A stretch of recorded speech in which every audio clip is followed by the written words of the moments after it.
하나님 아버지, 오늘도 하나님의 은혜와 인도하심을 소망합니다.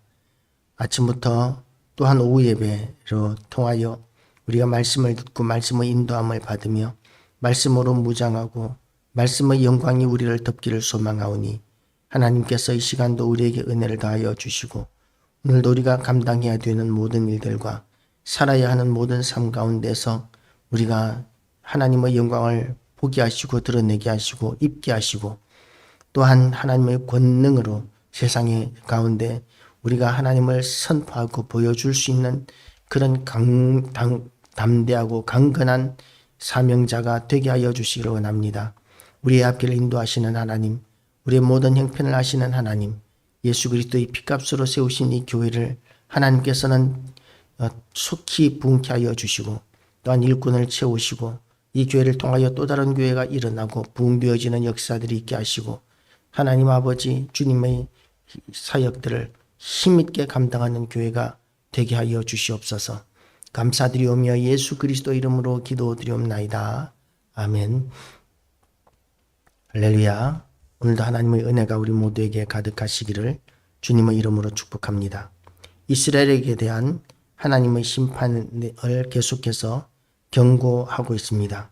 이스라엘은 하나님께서 열매 맺는 무성한 포도나무로 만드셨습니다. 포도나무의 열매가 무성하면 그러면 주인은 너무나 기뻐하고 너무나 좋아하게 되어 있죠. 언젠가 포도나무 한 그루가 엄청나게 많은 포도를 맺는 그런 포도나무가 텔레비전에 나온 적이 있는 것을 본 적이 있습니다. 풍성한 포도 송이들, 그 송이들을 보는 주인의 마음은 너무나 기쁠 것입니다. 그런데 이스라엘이 그런 풍성한 포도나무라는 것이죠. 포도는 이스라엘에게 있어서는 그야말로 생명수와 같은 그런 과실입니다. 당분을 줌으로 말미암아 힘을 내게 할 뿐만 아니라 또한 이스라엘 땅의 그 알칼리성 석회수의 물을 마시는 사람들에게 산성의 그런 포도주를 마심으로 말미암아 중화시켜주고 건강을 도와주는 그런 역할을 하는 것이 포도에서 나오는 포도주인 것이죠. 그래서 물 대용의 음료로도 이 포도는 굉장히 중요하고 그리고 기쁨을 주는 그런 열매가 됩니다. 그 열매가 많을수록 백성들은 풍성해지고 여유로워지게 되고 기뻐하게 되는데 하나님께서 그렇게 풍성하게 포도를 맺게 해주신 이스라엘 땅에 그 땅에 풍성해지면 풍성해질수록 이스라엘 사람들이 하는 것이 뭐냐 하면 주상을 아름답게 하도다. 그러니까 우상을 아름답게 하는데 하나님께서 주신 좋은 것을 사용하고 있다는 것이죠.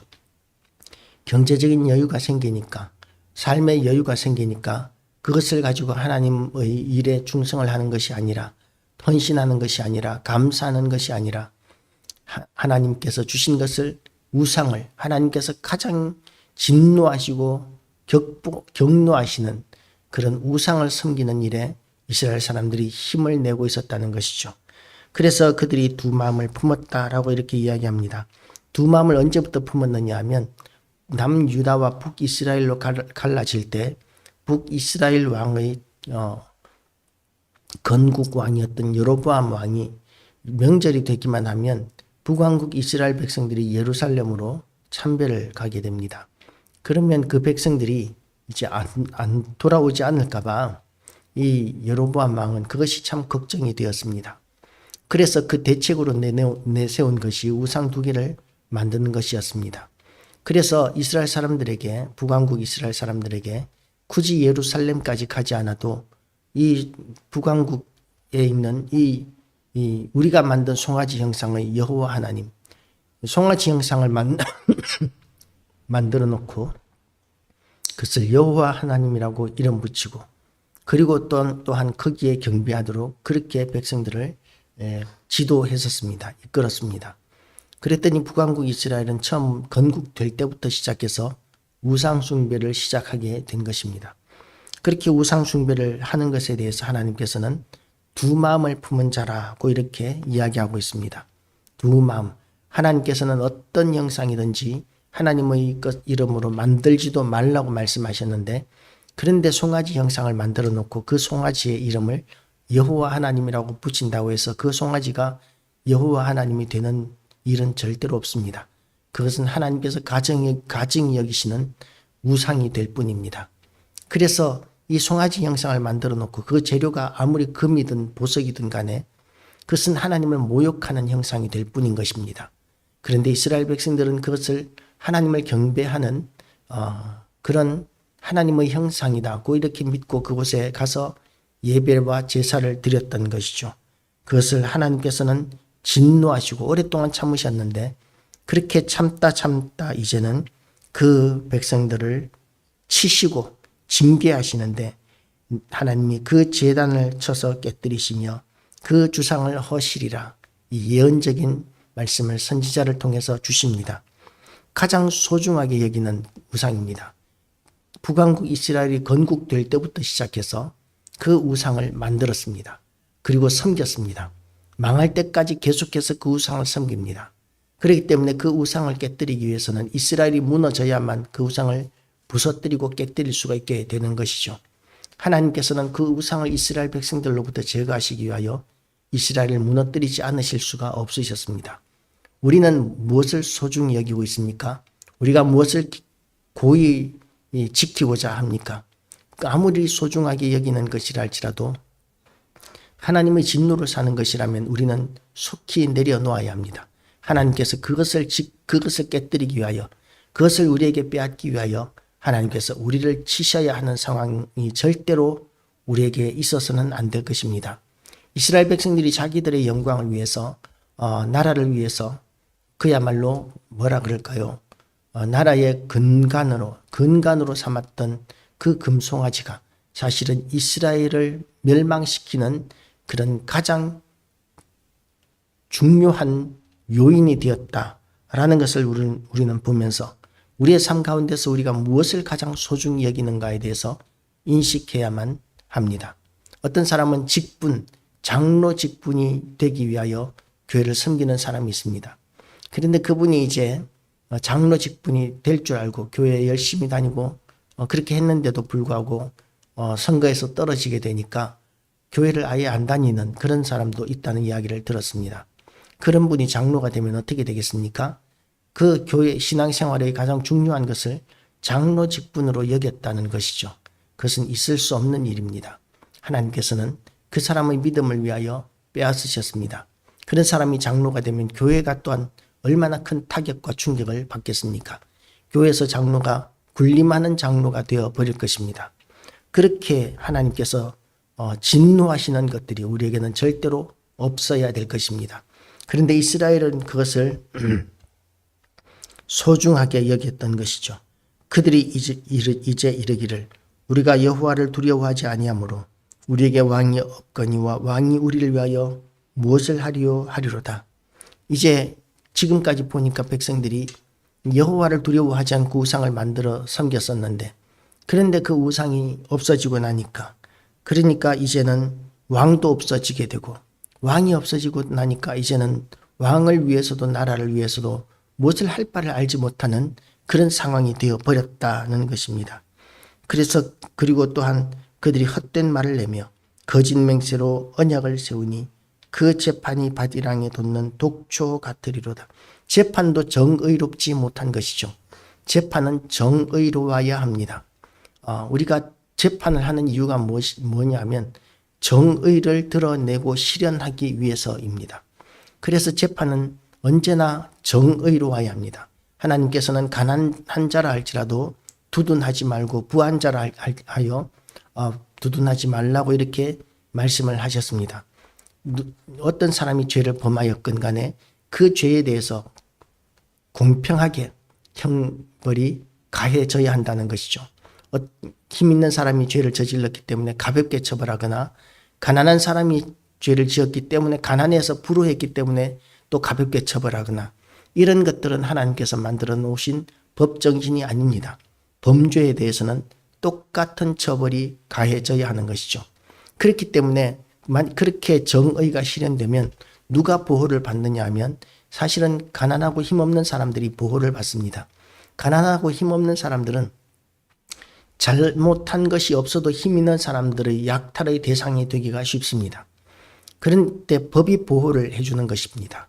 그래서 힘있고 부한 사람들이 불법이나 탈법을 해서 가난한 사람들을, 약한 사람들을 억압하게 되면 그것을 법의 힘으로 징계하고 막아주는 일을 할 수 있는 것이죠.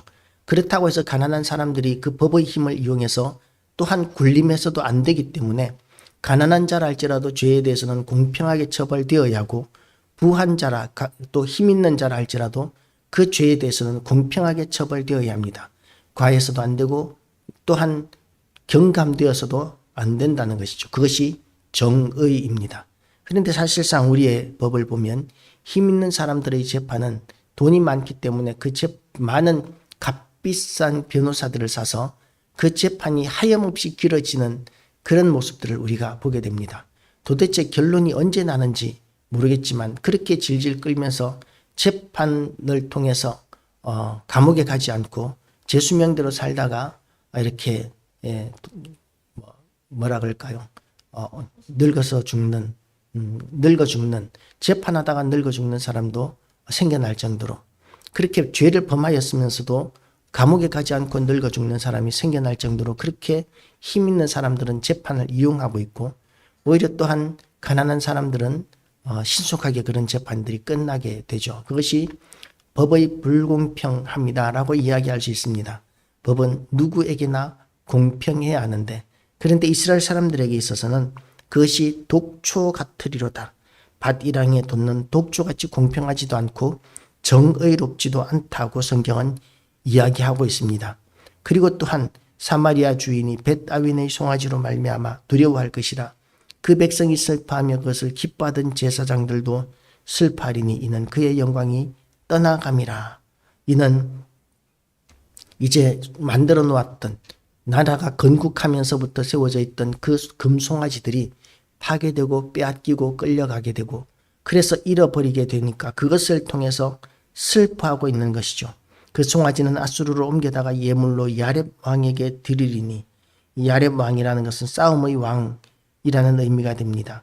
에브라임은 수치를 받을 것이요 이스라엘은 자기들의 계책을 부끄러워할 것이며, 사마리아 왕은 물 위에 있는 거품같이 멸망할 것이며, 이스라엘의 주의 아웬의 산당은 파괴되어 가시와 찔레가 그 제단 위에 날 것이니, 그때에 그들이 산들어 우리를 칼이라 할 것이요 작은 산들어 우리 위에 무너지라 하리라.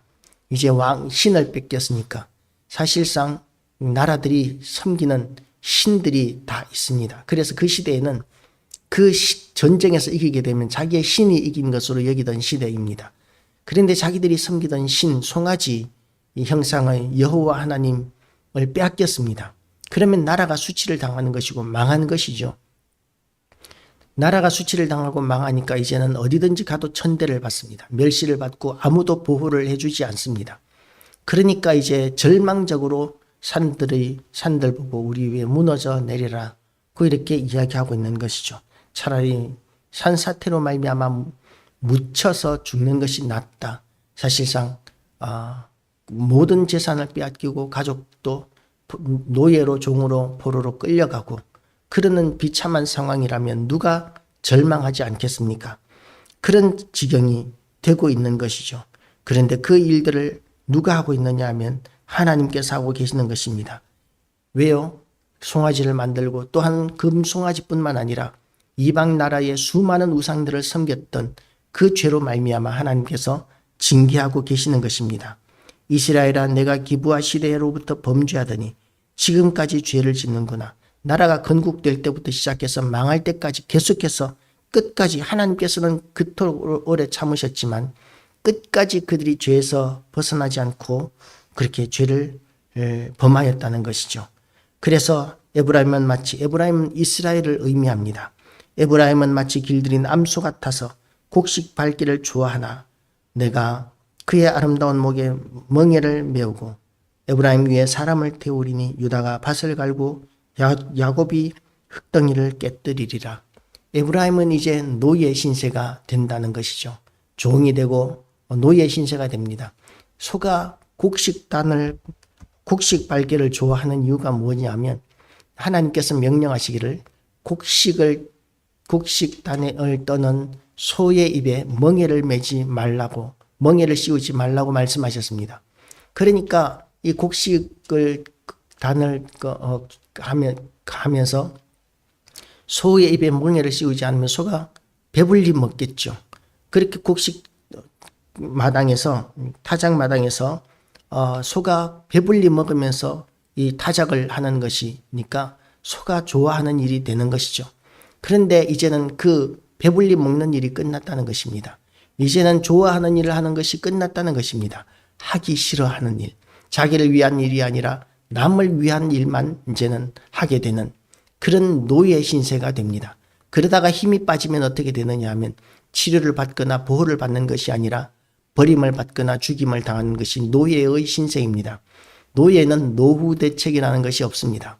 우리는 노후 대책이라는 것을 걱정하고 두려워하지만 노예들은 힘 빠지고 병들면 버림받거나 죽는 것밖에는 없습니다. 그런 신세가 되는 것이죠. 그것도 남들만을 위해서, 자기를 위해서는 아무것도 하지 못하는 그런 노예, 짐승 취급을 받다가 그렇게 죽어가는 것입니다. 그것을 피할 수 있는 유일한 방법이 무엇입니까?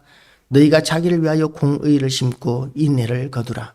하나님께로 돌아가고 하나님의 법을 지키는 것이 그와 같은 절망적인 상황, 비참한 상황을 피할 수 있는 유일한 길이라고 하나님께서 말씀하고 계십니다. 지금이 곧 여호와를 찾을 때니 마침내 여호와께서 오사 공의를 비처럼 너희에게 내리시리라. 하나님께서 은혜를 베풀어 주셔야 지금 이 절망적인 심판의 경고를 피해 갈 수 있다고 마지막까지 호세아 선지자는 선포하고 있습니다. 하나님께서 얼마나 오래 참으시고 얼마나 이렇게 인내하시고 기회를 집요하게 주고 계시는지 모릅니다. 그런데 그런 집요하게 기회를 주고 계시고 은혜를 주고 계시는 이런 상황 가운데서 이스라엘은 하나님께서 주시는 기회를 무시하고 하나님의 인내를 멸시하는 그런 가운데 있는 것이죠. 지금이 곧 여호와를 찾을 때니 마침내 여호와께서 오사 공의를 비처럼 너희에게 내리시리라. 너희는 악을 밭가라 죄를 거두고 거짓 열매를 먹었나니 이는 내가 내 길과 내 용사의 많음을 의뢰하였습니다. 이런 용사가 많고 또한 힘이 세고 부유하니까, 그러니까 자기 마음대로 했는데 자기 마음대로 하는 것이 여호와 하나님을 섬기고 다른 신을 여호와 하나님을 버리고 다른 신들을 섬기는 것이 자기 마음대로 하는 것이었습니다. 그러므로 너희 백성 중에 요란함이 일어나며 내 산성들이 다 무너지되 살만의 전쟁의 날에 벳아벨을 무너뜨린 것 같이 될 것이라. 그때에 어머니와 자식이 함께 부서졌도다. 너희의 큰 악으로 말미암아 배들이 이같이 너희에게 행하리니 이스라엘 왕이 새벽에 정령 망하리로다. 이스라엘은 갑작스럽게 망할 것입니다. 그 망하는데 시간이 그렇게 오래 걸리지도 않을 것입니다. 그렇게 하나님께서 심판하시면 잔혹하게 제대로 힘 써보지도 못하고 그냥 멸망해 버리게 될 것이라고 하나님께서 경고하고 있습니다. 하나님께서 경고하실 때에 회개하고 돌아서면 기회가 있습니다. 지금 우리가 하나님 앞에 회개할 것이 있다면, 하나님보다 더 사랑하고 섬기는 것이 있다면, 내 마음대로의 삶이 있다면 다시 한 번 더 말씀으로 돌아가고 예배로 돌아와서 우리가 하나님의 은혜를 다시 누리는 그런 모든 교회와 성도들 되시기를 주님의 이름으로 축복합니다. 기도하시겠습니다. 하나님 아버지, 이스라엘이 건국할 때부터 시작해서 끝까지 얼마나 하나님 앞에 범죄하였는데도 불구하고 하나님께서는 끝까지 기회를 주시려고 이렇게 선지자들을 보내셨음을 오늘 본문을 통해서 봅니다. 그런데도 불구하고 이스라엘이 하나님 앞에 돌아오지 않고 회개하지 않고 있는 이 무지몽매한 상황이 혹시 우리의 상황이 되지 않게 하여 주시고 날마다 우리를 쳐서 하나님의 뜻대로 인도하며 날마다 우리의 신앙을 개혁해 나가는 개혁주의가 되게 하여 주시옵소서.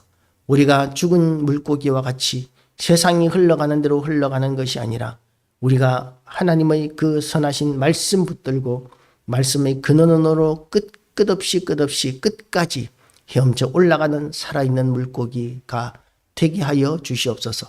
예수 그리스도 이름으로 기도드리옵나이다. 아멘.